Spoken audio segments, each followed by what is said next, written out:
Destination Venus. An adventure with Rocky Starr.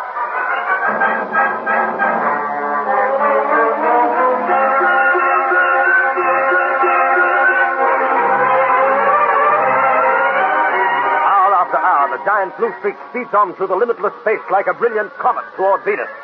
There is civil war on Venus. A mad scientist, Gorg Dusk, is attempting to overthrow the government. Already he and his robots have control of the planet's largest city, Vinton. Yan's father is in danger of death. When Yan learns all this, he begs Rocky to return to Earth. You must. There is nothing you can do for my father, Starr. We might be able to help. He'll need every man he can raise. I will not ask you to share the horrors of the Civil War. Before you say any more, Yan, know what our fuel is? Sure, water pumped through an atomic pile. And we intend to refill our water tanks on Venus. Rocky, we might be able to... And I'm facing facts. We've traveled nearly 3/4 of our journey. Even if I wanted to return, I couldn't. We'd never reach Earth. You are not saying this so that I'm not trying to influence anyone or anything, and I'm telling you the truth. We've got to go on. Well, in the words of the poets, you've blabbed the bibful, pal. We die if we try to make Earth, and we die when we make Venus. Pleasant thought. I'm sorry, Anne. Oh, there's no use of being sorry, Yan. It's not your fault. Well, it's not anyone. It's just one of those things. Well, it's not a cheerful prospect, landing in the midst of a civil war. You can say that twice times over. Well, reckon we've had it. Oh, don't be so happy, Mitch. We take a lot of killing. A few robots don't scare me. Nor me, Anne. Anne, there are thousands and thousands of robots. They are inhuman monsters who know no feelings. You said they were radio-controlled, didn't you? Yes, Gorg Dusk discovered many months ago that he could make them do anything he wished by radio beams.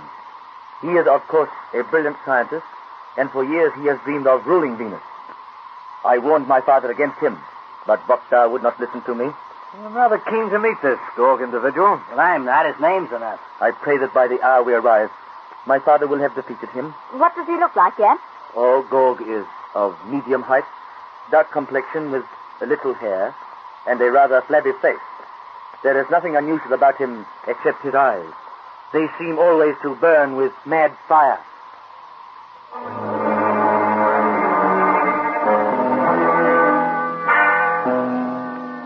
On the faraway world of Venus, Gorg Dusk is at that moment fighting to gain control of the planet. From the safety of a shelter, he is directing his robot soldiers. They're moving into position to attack a small hill. From that hill, guns belch forth death and destruction. His Chief Lieutenant Joe speaks to him. You will inarm Gorg. Joe. How many times have I said use the language we call Earthese? Do as I say, or I will find another Chief Lieutenant.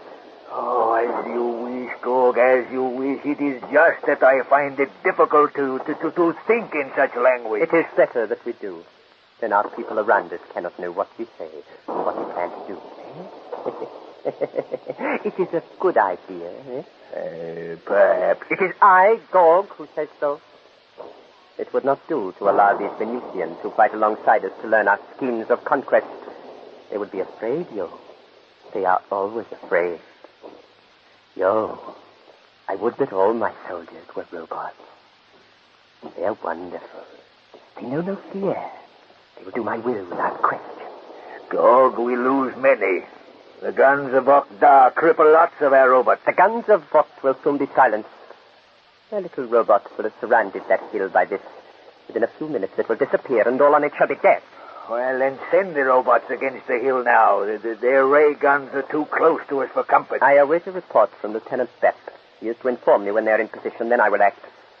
They will turn their cosmic ray guns on that hill and wipe out Vogt and the remnants of his army. And I shall be ruler. Gorg, you mentioned a little time ago of some plans you have. I will explain them later. You would love them, Yo. My little robots are in position. Yo, now we attack. Watch those in front of us through that observation panel.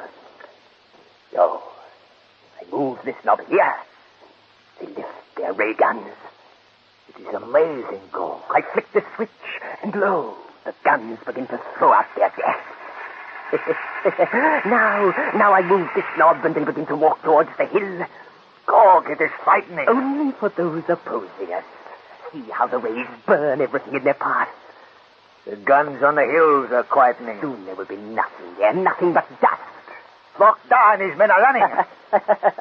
They will only run into another line of fire. There is no escape for them. Gog, stop it. I beg your pardon. Stop the slaughter. No. Why should I? Those people on the hill are our people. Do not let your robots murder them. They will surrender now, I am sure. It is too late for surrender. They had their chance earlier. They refused to listen to me. Well, Starr and his men will pay for it. Gog, I beg of you to do as I say. You seem over fond of our enemies, Joe. I am only thinking... Then do not think. Leave that to me. All on that hill shall perish. Perhaps that will show our people that I mean to be ruler of Venus.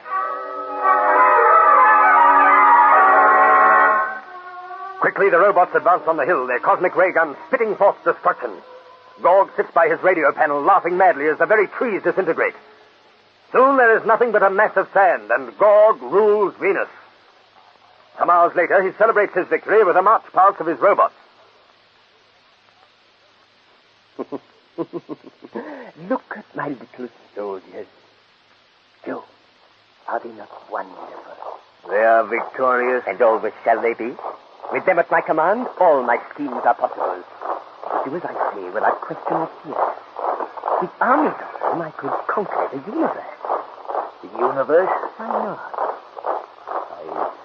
I had not thought of it, Gog. That is my dream, and we will live to see it come true. You rule the universe? Yes, me. I suggest that you first wipe out all opposition on Venus. There is no opposition left. Mokhtar is dead. I am supreme here. You have no proof that Mokhtar is dead. He was on the hill when we attacked, was he not? That is so. No human being could have lived through that attack. Perhaps you're right. I am always right. Mokhtar is dead, and I am ruler of Venus. Ruler.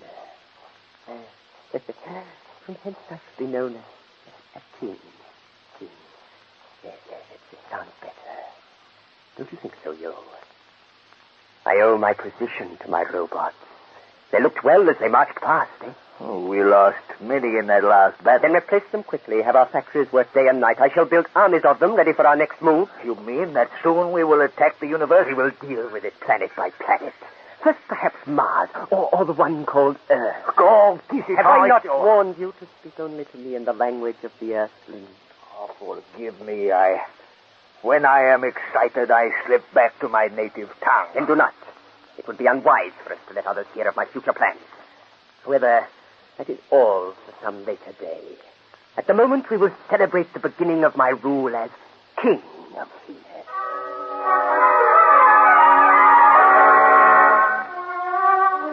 Meanwhile, millions of miles away, the blue streak races on toward its destination. Hour after hour, day after day, Rocky and the others sit in the control cabin, wondering what lies ahead of them in the strange new world of Venus. At this moment, Anne is talking of her father. Daddy said again this morning that we should return to Earth. Now, don't let's go all over that again, Ann. We decided days ago that we just had to fly on. Look, fella, we got no right to poke our noses into that Venus scrap. Mitch, we've no choice in the matter. Yeah, we might get ourselves hurt. Wars are no kindergarten stuff, especially civil wars. Don't you agree we're nuts, Yen? I am afraid it is too late to change your decision now, Mitch. We haven't the fuel to return to Earth. Well, it's funny to think that I won't ever see the folks back home again. Oh, Mitch, stop your nonsense. Well, I'm sick and tired of sitting around twiddling my thumbs. It won't be much longer, Mitch. Oh, no, only a few more days. Well, what's wrong with you? Oh, nothing really, Ann. I just can't stick in one place for long. I want some action. You'll get all the action you want when we land on Venus. Yeah, well, I'm beginning to doubt we'll ever make it. We will. Yeah, but how? We can't get past the cosmic defenses. That has been arranged by my father, Mitch. You remember his message? He said that we were to head for Rodon. Evidently, he has organized a safe passage through the space stations directly out from that point. Is Rodon a city, Ann? It is more of a large town, Rocky, in the south of our world. Are we heading for this joint now? We will alter course tomorrow. Yeah, well, I still say to Mitch, Mitch, go and have a sleep. Maybe that'll make you feel happier. Yeah, well, I'd feel happier if I knew what was happening on Venus. I wonder what that gourd guy is doing right now.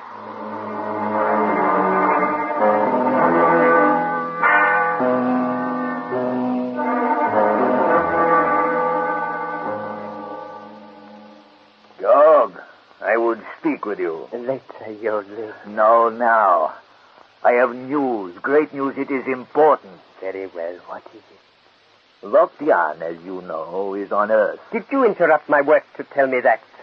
Do not worry over him. He is no danger to us. No? Gog, you have not heard everything. Oh?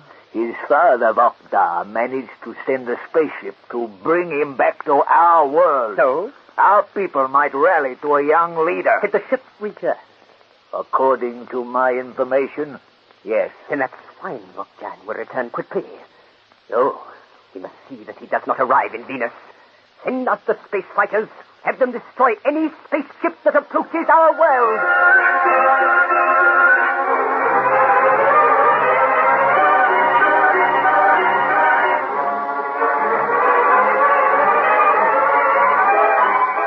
His voice rising to a scream, Gog issues orders for the destruction of Yan. Panrocky and the others evade the space fighters. And what of Gog's plans for the conquest of the universe? Be sure to be with us for the next spellbinding episode of the Rocky Starr Adventure. Destination Venus.